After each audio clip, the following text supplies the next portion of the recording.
Dalam nama Bapa dan Putra dan Roh Kudus. Amin. Renungan pada hari ini diambil dari Injil Lukas bab 1 ayat 57 sampai dengan 66 dan ayat 80. Kelahiran Yohanes Pembaptis.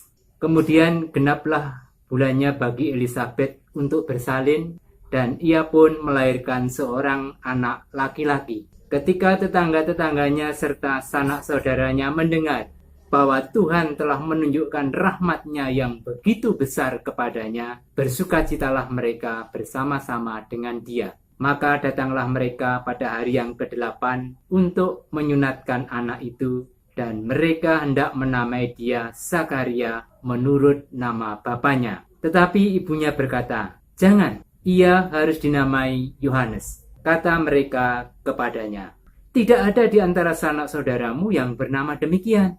Lalu mereka memberi isyarat kepada bapaknya untuk bertanya nama apa yang hendak diberikannya kepada anaknya itu. Ia meminta bantu tulis, lalu menuliskan kata-kata ini. Namanya adalah Yohanes. Dan mereka pun heran semuanya. Dan seketika itu juga terbukalah mulutnya dan terlepaslah lidahnya, lalu ia berkata-kata dan memuji Allah. Maka ketakutanlah semua orang yang tinggal di sekitarnya, dan segala peristiwa itu menjadi buah tutur di seluruh pegunungan Yudea. Dan semua orang yang mendengarnya merenungkannya dan berkata, "Menjadi apakah anak ini nanti? Sebab tangan Tuhan menyertai dia." Adapun anak itu bertambah besar dan makin kuat rohnya, dan ia tinggal di padang gurun sampai kepada hari ia harus menampakkan diri kepada Israel. Demikianlah sabda Tuhan. Saudara-saudara yang terkasih dalam Kristus, dalam permainan catur ada papan catur dan ada buah catur. Buah catur itu bidaknya atau pionnya ada 8 buah. Ada 2 beteng, ada 2 kuda, ada 2 menteri, 1 patih dan 1 raja. Jadi ada 16 dengan partner permainan, sehingga ada 32, masing-masing berwarna hitam dan putih. Untuk bisa memainkan catur ini, maka bidak-bidak pion-pion itu ditaruh yang paling depan. Kemudian di belakangnya ada beteng, ada kuda, ada menteri, patih, dan raja. Bidak-bidak atau pion ini ketika dia belum melangkah maju, maka yang di belakangnya, entah itu beteng, entah itu kuda, entah itu menteri, patih atau raja, tidak bisa bergerak. Yang di belakang ini hanya bisa bergerak kalau bidak ini, pion ini mulai bergerak dulu, sehingga ada ruang kosong yang di belakangnya itu baru bisa maju. Maka bidak-bidak ini oleh pecaturnya, oleh pemainnya, dia bisa digerakkan maju. Bisa jadi nanti si bidak, si pion ini sebagai umpan. Kalau partner di sana tidak cerdik, tidak mengetahui strategi saya misalnya, maka dia terlena memakan itu umpan. Sementara kalau dia makan umpan, dia bisa open. Gerakannya itu membuka, entah itu betengnya, entah itu kudanya atau menterinya atau patihnya. Begitu dibuka langsung bisa saya makan. Maka kata pionir itu muncul dari kata pion ini ya. Jadi karena dia melangkah yang pertama, maka yang di belakangnya bisa bergerak. Dia perintis, pionir yang memulai pertama. Dalam permainan catur yang menarik, bidak ini atau pion ini sekalipun kerap dikorbankan, dijadikan umpan, tidak begitu berharga dalam hal tertentu. Tetapi dalam keadaan gawat bisa jadi nanti pion ini bisa maju terus, sementara posisi partner di sana tidak bisa mengejar posisi si pion ini. Maka kalau dia berada sampai ke titik kotak terakhir, pion ini berhak untuk menjadi besar.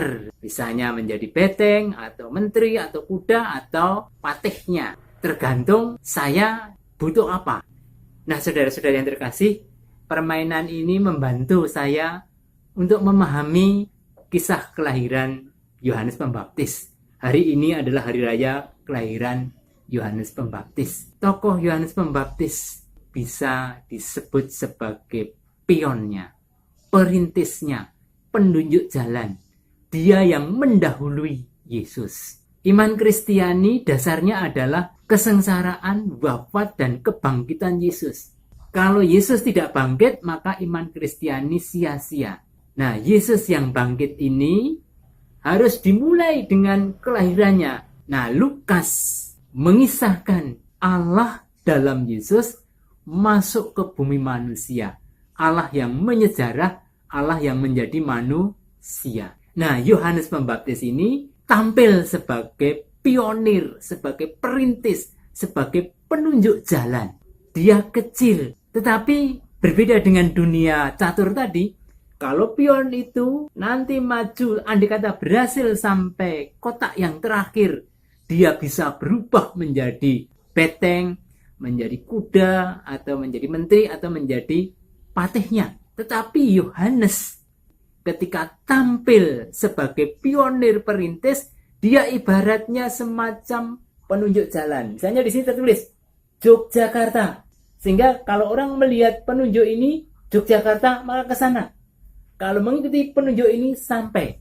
Nah, Yohanes ini berarti apa? Ini Kristus. Tulisannya Kristus. Saya Yohanes Kristus.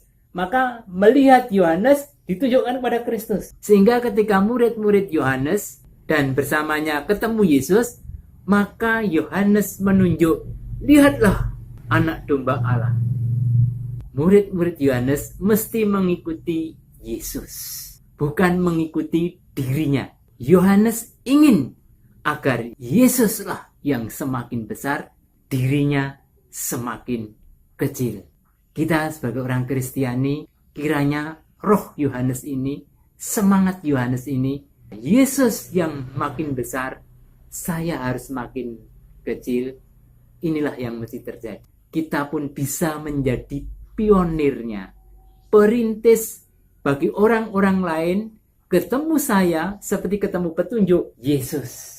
Jadi yang dituju bukan saya, yang diikuti bukan saya, tetapi orang harus sampai kepada Yesus. Kalau kita berlaku demikian, kita menjadi Yohanes masa kini dan di sini.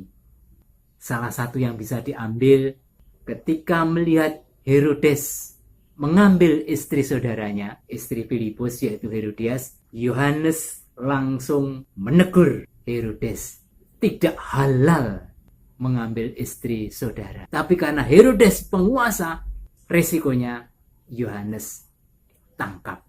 Dan akhirnya memang Yohanes mati di tangan Herodes. Melihat ketidakbenaran yang dilakukan orang lain, kemudian menegur. Ini adalah tindakan kenabian. Sehingga bacaan ini tadi, anak itu makin bertambah besar dan makin kuat rohnya. Semoga kita juga makin kuat roh Allah, roh kebenaran, memampukan orang lain ketemu sama Tuhan Yesus. Yang pokok bukan saya, tetapi Yesus.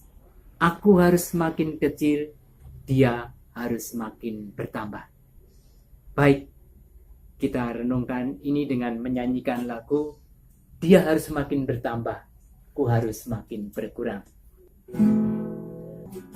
Harus makin bertambah, ku harus makin berkurang. Nama Yesus saja disembah, ku di tempat paling belakang. Bila Yesus ditinggikan dan salibnya diberitakan, pasti dia menarik semua orang datang kepadanya sekarang. Amin. Dalam nama Bapa dan Putra dan Roh Kudus. Amin.